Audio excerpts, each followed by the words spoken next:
Are you toxic? Are you bringing toxins into your home? Are you doing everything you can to keep your home as toxin-free as possible? I'm certainly not. I think it's really hard, but it's very simple to make very small changes to have a huge difference and impact on our lifestyle or health and or quality of life. So here I will be showing you, together with Sophia Ruan Gushée, expert for non-toxic living, the 7 points that we can all do this year to kick off the year with a cleaner lifestyle and less toxins at home. This is going to be a series of posts that we're going to be doing. The next one is how to detoxify your beauty cabinet. So subscribe to this channel, follow me on Instagram, and you can see how I would start to implement all of Sophia's tips. And if you have any recommendations or any comments, leave them down below. Send me a direct message on Instagram. I would love to chat with you.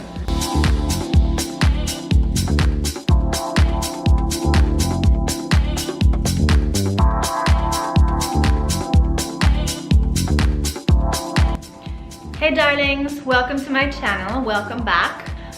As you may know, every year I start off the year with a big 1 month detox.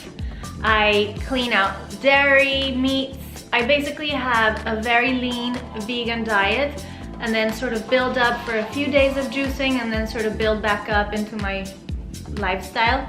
And that has helped me sort of like make a switch into a much healthier lifestyle over the years. This year I am pregnant, which means I don't want to push my diet because I know the baby has a bunch of requirements and needs a lot of nutrients, and I'm already restricted enough with a bunch of things. So I decided not to do a food detox, like a diet detox, and I started exploring and looking into things and preparing for the baby to come, and I found that there is so much more to detoxing than just food and, you know, the simple things. It's still very simple. It's stuff that we don't really think about, but it makes such a huge difference. So I started investigating and I came across Sophia Ruan Gushée's book, A to C of Non-Toxic Living, and it sort of clicked that it is the simple things that make a massive difference. So I've invited her into the studio and we're gonna start doing a series of posts where she sort of teaches us very practical things that we can do to have a less toxic lifestyle. So I'm now gonna switch back and she's gonna tell us the 7 tips she has to have a cleaner lifestyle beginning this year. So why don't you tell us what would be your first, like for somebody who has no idea what non-toxic living is, what is a non-toxic lifestyle? There's a lot we can do to reduce our toxic exposures, and I think practical non-toxic living is more a mindset and a lifestyle of just becoming more conscious of what we buy and do. And it's a very organic process because you just start to experiment with little tweaks to see if you feel better, look better, sleep better. It's a bit of mindfulness and being aware of how you can make your life better long term with tiny little changes. Exactly. Okay, so what are your 7 points? Number one, first is no shoes in the home. No shoes in the home. And no shoes in the home. And so this might seem really simple. It's a simple idea. It takes a lot of work to reinforce in your life with your own family and with guests.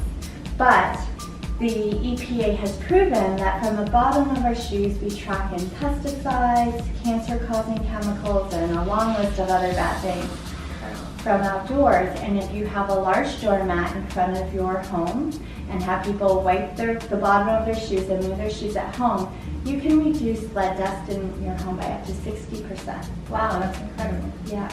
Yeah, and that is pretty toxic. There's no safe level. Okay, so no shoes in your home. Number two is let your home breathe. So the EPA has also estimated that indoor air tends to be 2 to 5 times more polluted than outdoor air, even in the most industrialized cities like New York. That's incredible that you just keep recycling the dirt and the toxins and everything. Yes, and also many things in our homes will emit fumes. So if you have mattresses and sofas and carpets and cleaning products, they do just release gases, and you want to just let them escape. So whenever outdoor air quality is good, you want to crack open your window to allow fresh air exchange. And what if somebody has an allergy like pollen or something? Yeah, so we have to be really mindful. So if people at home have allergies, they need to consider that. There are apps that can let you know, that's amazing. the pollen count outdoors in your zip code. If you live near a farm, you want to be mindful of any spraying of pesticides, or even, I guess, just neighbors spraying their lawns. So you want to be mindful, but generally look for opportunities to air out your home. Amazing. So air out your home. Number 3 would be... Number 3 is wash your hands more. And one time I shared some of these tips with a man who was not really that interested in what I do. And he said, well, these are such obvious things that people have known forever. And I said, yes, but I have 3 kids and nobody washes their hands, even though they've been born into a home where they need to wash their hands. Yes.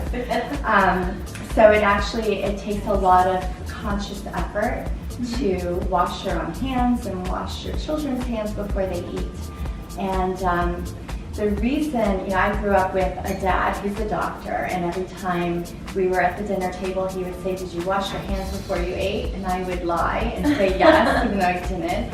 And I would think he's so paranoid. But he was right. He was right, and he was concerned about bacteria and germs. I still am not that concerned about it, but what got me to care a lot about washing hands often is learning about all the toxic chemicals, dozens found in house dust.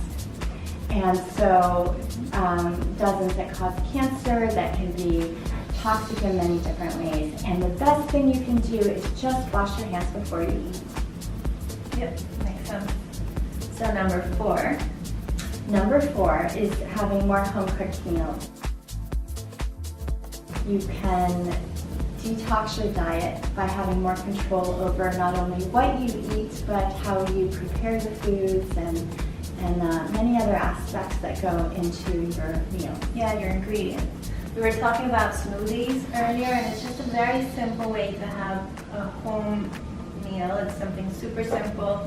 It doesn't have to be something complicated. Or you love soups. I love soup. Super easy. So number 5. Number 5 is review the pots and pans you have. So any with a non-stick surface could expose your bodies to toxic chemicals, and so cast iron is a really great replacement. Okay. What about aluminum? There's controversy over aluminum, so I just steer clear of it. Okay. And there's even a little bit of controversy with stainless steel pots and pans, so that's often recommended. But I do use stainless steel when it makes more sense than cast iron. So number 6. Number 6 is food and beverage containers. You want to avoid plastic as much as you can.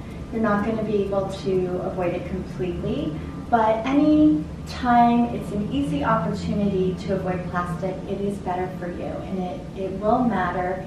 Small doses do matter, and glass and stainless steel are wonderful options. And they're super easy to find. We always have like the clean canteens and the Tupperwares for camping and all that, so it's not hard to find. Number 7. Number 7 is filtering your water. Yes, so important. It's so important. So a great way to start is to just find a carbon-based water filtration pitcher or system, and then when you feel ready to take it more seriously, you can ask for a water quality assessment report from the supplier of your tap water. And then I find the process after there much more complicated and overwhelming, but ideally you want to find a water filter that addresses the contamination in your water supply. Okay. Yeah, depending on where you live and everything. And I swear it does change the flavor of the water. Yeah. So nice. Another little tip is if you are concerned about lead in your water, which could be maybe your water supply doesn't have lead in it, but the pipes and like the journey along the way from the water source to your glass might contaminate it with water. Just let your water run for a few minutes in the morning because it can accumulate. Metals can accumulate overnight, so just let the water run for a few minutes in the morning before you drink from it. Okay. Chlorine, if your tap water has chlorine, you can buy filters for showers, but for drinking water, a very easy, practical way to off-gas the chlorine from your water is fill a water pitcher with tap water, leave it in the fridge without the lid on, and the chlorine will just evaporate. That's cool. That's good to know. Yeah. Excellent. So those are Sophia's 7 points. Is there anything else you want to leave us with? I really want to encourage more people to consider toxic exposures as important a pillar of health as diet and exercise. It makes a difference, absolutely. It's so important. All right, guys, so we're going to keep doing some of these posts and videos to let you know how to detox your beauty cabinet, your home, and everything with Sophia's advice. She's an expert, so stay tuned and get her book. Now I'm going to be testing these 7 suggestions over the next few days, see how it goes. It's very simple. You would think it doesn't really make a difference to your everyday lifestyle. I think I already do most of them, but I just want to be more mindful and more conscious and do it along with you guys. As soon as you come into our apartment, we have a closet, and that's where we keep our bulkiest shoes and a stool. So we come home all dressed up from the street and just sort of drop our shoes here and then head into the house. So whenever I leave the house, I now try to open 2 windows opposite from each other and turn off the heating system just to save on electricity and not pollute too much. And this is really working to create a bit of a flow and airflow and cleaning out the air. I feel the apartment smells fresher and just really nice. We're also on a 30th floor, so we don't get that much of the air pollution from cars and things down there. And this is really nice. Today is not that cold, although it looks absolutely miserable outside with the fog and stuff. But it's a perfect day to have the windows open. When it rains, I love the smell of rain and it just comes into the apartment and it's really working out for us. Okay, full disclosure, I am an absolute bacteria freak. I am that girl that carries the antibacterial gel in her bag at all times. That's just the reality. So washing my hands before a meal is a given for me. It always has been. I don't know, I guess I blame my grandma for this. She's always like paranoid with bacteria and stuff. So that hasn't been hard at all. We've just switched to a couple of really nice hand soaps that are like essential oil, vegan sort of thing. I really like this Canadian one, and we have a couple of other ones in each bathroom that we're testing. And you'll see more about that on the beauty cabinet. But washing your hands is absolutely essential. Don't forget to do it. It's just obvious stuff, right? Okay guys, so those are a few of the things I've started to do since Sophia was here and she told us what we could do to have a cleaner lifestyle. And I will be posting on Instagram stories of how I get on with things, how I start to see the progress. And I would love your feedback, know if you're doing them too, what you think. And of course on the next video I'll give you a little review of how it went. So don't forget to subscribe to my channel and follow me on Instagram. Leave your comments, let me know what you think. I would love to hear your opinion. So thanks for watching. Stay not toxic.